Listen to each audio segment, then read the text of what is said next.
донои китоб аст бо ибтикори асосгузори сулҳу ваҳдати миллӣ пешвои миллат президент ҷумҳурии Тоҷикистон муҳтарам Эмомалӣ Раҳмон роҳандозӣ гардааст ва ин лаҳза даври ҷумҳуриявии ин озмун дар Китобхонаи Миллии Тоҷикистон баргузор гарда истодааст ки мо аз ҷараёни баргузории озмун ба шумо маълумот медиҳем. Бо мо бошед.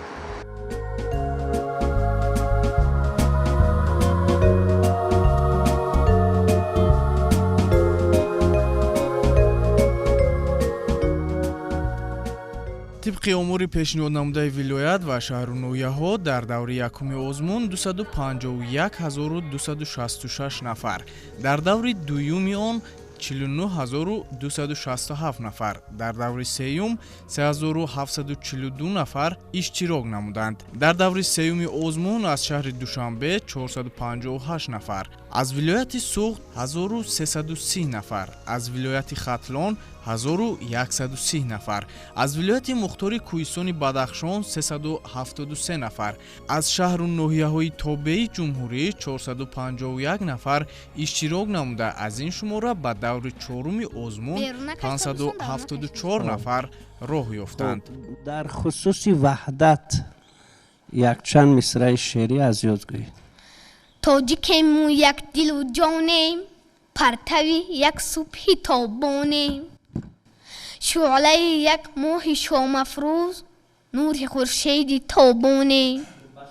استاد صدرالدین عینی در وصف مکتب یک شعری بسیار جالب گفته. بله. از فیض یزدانمی. ای مانده قدم برای مکتب. ای مانده قدم برای مکتب، عالی است مقام و جاه مکتب. مکتب سببی حیات باشد، مکتب سببی نجات باشد. مکتب به تو عقل و هوش بخشد، مکتب به تو شهد و نوش بخشد. برخیز و گذار خوابی خود را، برگیر به کف کتاب خود را.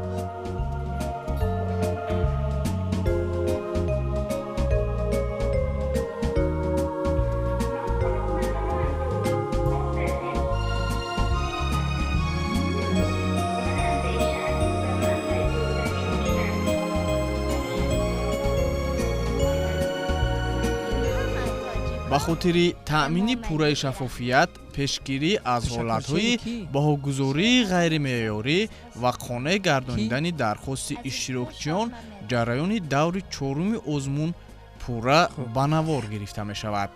عزیزه خان، مکتب کنه را خواندی؟ بله خواندم. جلادان بخارا؟ نه. احمد دیوبند؟ خواندم. خب مرگ سودخور؟ خواندم. افسانه خیال پرست خواندی؟ خواندم. خب همین پسر سبد داشت، در سبد چی بود؟ در سبد تخم بود. همین تخم ها عاقبت چی شدن؟ چوجه برآمده قطار شد. بله.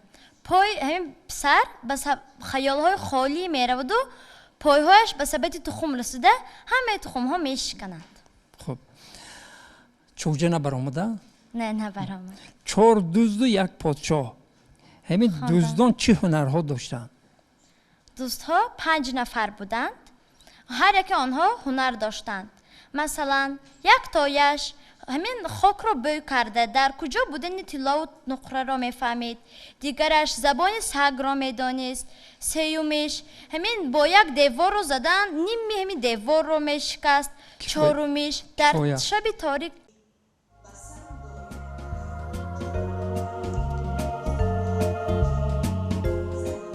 имсол барои ҳавасмандсозии иштирокчиёни озмуни ҷумҳуриявии фуруғи субҳи донои китоб аст. шоҳҷоизаи он аз 1 ба 4 адад зиёд гардид.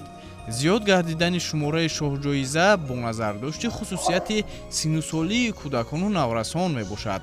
зеро барои дарёфти шоҳҷоиза ки хондан ва аз бар намудани 70% осори назмию насрӣ аз рӯи 4 номинатсия барои онҳо каме душвор буд, чунин тағйирот ворид шуд. ҳамзамон шумораи ғолибони ҷойҳои якум, дуюм ва сеюм ба 126 нафар расид ки дар маҷмӯъ 130 нафар ғолибонро ташкил медиҳад. عظیمزاده مامورا هستم، خواننده صنف ششمی لیسه دانشگاه دولتی بختربنو ناصر خسرو. میخواهم امروز در آزمون جمهوری فروغ صبح دانای کتاب است از روی نمینه ادبیات کودکان و نورسان و آثار شفاهی اشتراک نمایم. تا این لحظه چند اثر از خود کرده؟ تا این لحظه من 150 کتاب خواندم.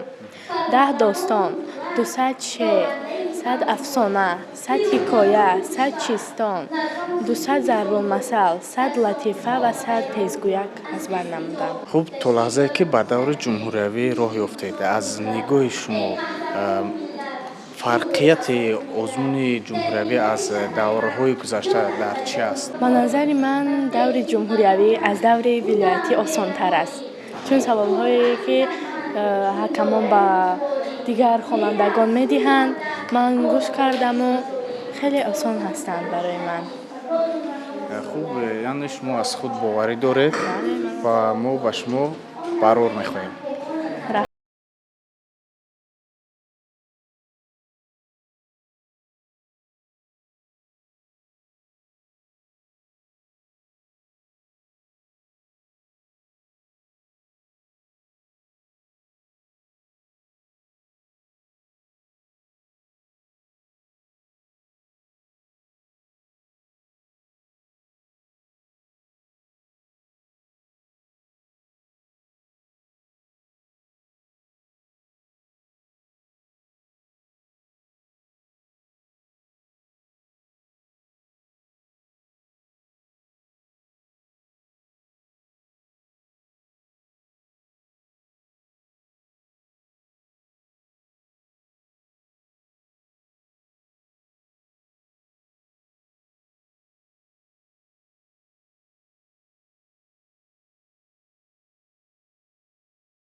بابای و روبی هستم، خواننده صنف 5B مؤسسه تحصیلات میانه عمومی رقم 52 ناحیه اسماعیل سامانی شهر دوشنبه و اینچنین اشتراکچی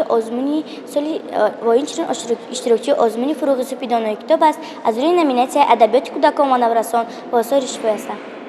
خب از اون که شما شروع کردید، به نظر شما چگونه گذشت؟ به نظر من خیلی جالب گذشت اشتراکم. به سوالهای حکمان خیلی خوب جواب دادم و من به خودم قانعم. چند کتاب خونده؟ من زیاده از 350 کتاب خوندم، 6000 مصرع شعری خوندم و 150 چیستان ضرب المثل تیزگویک خوندم. خب روبیا، با همسالانی که این لحظه شما رو دیده ایستادند، چی توصیه میدهید؟ من توصیه میدهم که آنها در تعطیل تابستان بیهوده‌گردی نکرده و همیشه به کتابخانه آمده، وقتی خود را گذاشته به کتابخانه آمده کتاب‌های زیادی را مطالعه نمایند و در چنین آزمون‌های باشکوه اشتراک ورزند. در حکایه غلبه ستاره گلچهره هم محمد دیوه دختره کدام عضوش بیمار بود؟ چشمش. بعد کدام نقش رو می آفرد در صحنه؟ در نقش و علی بابا و چه روزن رو نقش علی بابا و چه روزن رو می بوزد. درست. یک شعر خوان در وصف تاجیکستان. تاجیکستانی زیجان شیرین ترم، تاجیکستانی جوان و گلبرم، مثل طفل دوست می دارم تو را، از تو آید بوی شیری مادرم. دوست دارم خلق گلدستی تو را، چشم واو و رود برشستی تو را. دوست دارم هر نهانی سبزی تو، هم بدخشان هم زرفشانی تو را. عزیز یک کتاب دارد هم برو میخوانیم. همین از حرف ب یکی همه حکایش رو بگو. بهرام بهادر به نزد بابا به بیش رفتن و در آنجا روز برف بارید. آنها گفتند ما میرویم و بیرون میرویم و با برف بازی میکنیم. برف خیلی بسیار بود و آنها گفتند بیا با بابای ببیم یاری رسانیم. و بعد آنها بیلها را گرفتند و رفتند. همه برف را تازه کردند. بیبی و باباش وقتی که به بیرون برآمد آنها خیلی خرسند شدند. بیگاه بود، بیگاه برف بارید، برف بلند بارید. بامدادان بهرام بهادر به بیرون برآمدند. بهادر بگفت برف بسیار بارده است. مکتب کهنه را خواندی؟ بله. از استاد عینی ها؟ همین بیبی خلیفه دخترکان را میزد؟ نه دخترکان را نزد، فقط پسرها را زد.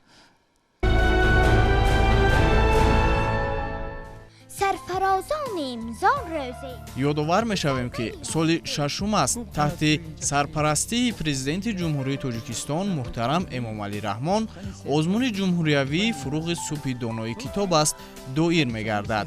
آزمون مذکور بهر بلند برداشتن ذوق کتابخوانی، تقویت نیروی ذهنی، دریافت چهره‌های نوی سخنور و سخندان، ارج گذاشتن به ارزش‌های ملی و فرهنگی، انکشاف قابلیت ایجادی، تحکیم احساس خودآگاهی و خودشناسی، تکمیل ذخیره لغوی و مساعدت در رشد جهانی معنوی ساکنان مملکت برگزار می‌گردد. در این جاورده داستان‌های شاهنامه، همین شاهنامه را به نثر کی گردانده است؟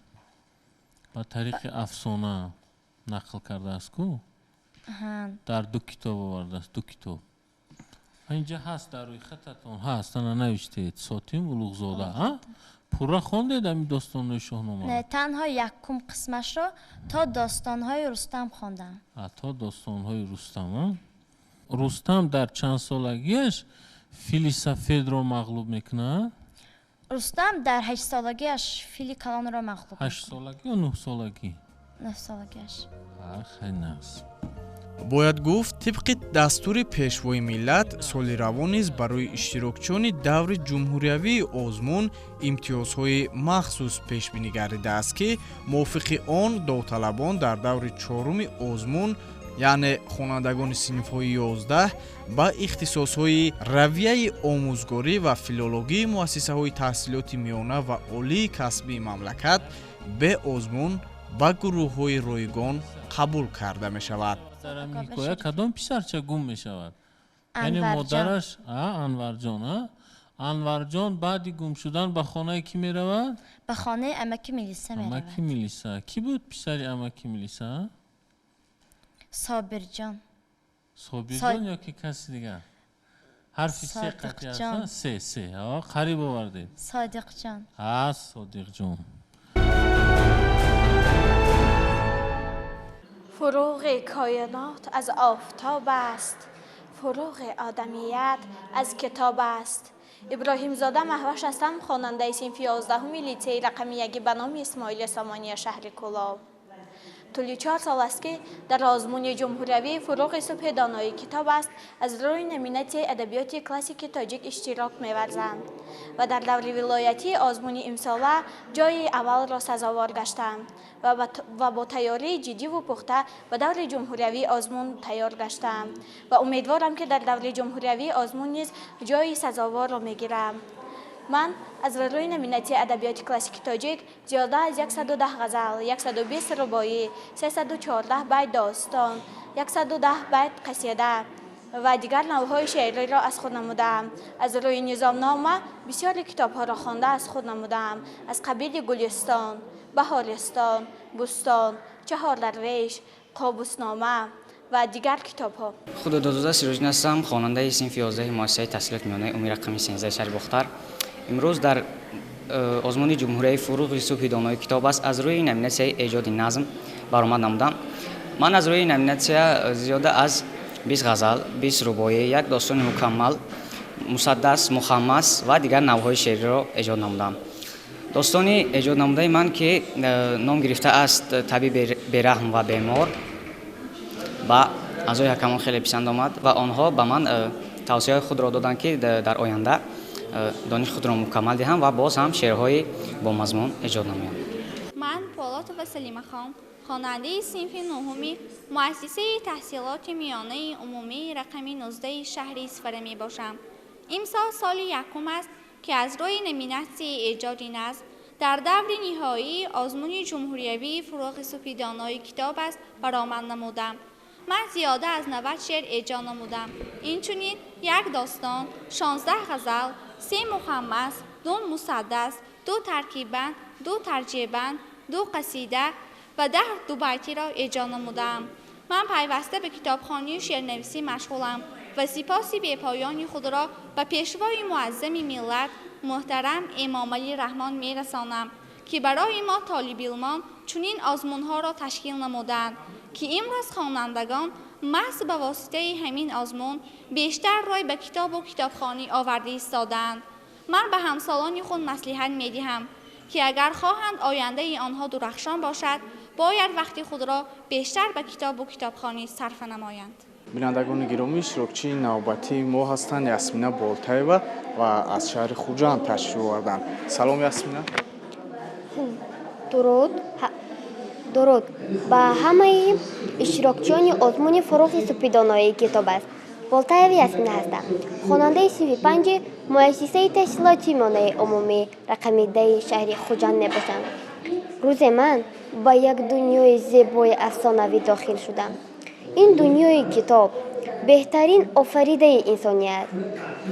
در این دنیای کتاب این هواپیما، قطاره، سیر و سیاحت و خانه است و در آن دوستان آرام، صمیمی، دائمی، مصلحتگران دانای دسترستری و استادان پرصبرتری زندگی میکند. اکنون باشد من نمیخواهم از این دنیا بیرون آیم چون عاشق آن گشتم. دوستی عزیزی من کتاب، با اون نمایم سرحساب، سرچشمه علم است و ناب، عقلم فیضاید آب و تاب. خانم ورا شام و سحر گیرم زیو علم ادب، علم دهد از بحر و بر هر حرفی وی دور و گوهر. آفرین یاسمینا خان، شما که از آفرین یاسمینا خان، شما که از دورهای ناحیوی و شهری گذشته به دور جمهوری راه یافتید، خوب این لحظه تاثیرات شما چگونه است؟ خیلی هیجان بخش است. من از عبدالملک بهاری، صدرالدین عینی، عزیز، میرسید میرشکر، گلنظر کلدی و غیره ها کتاب مطالعه نمودم.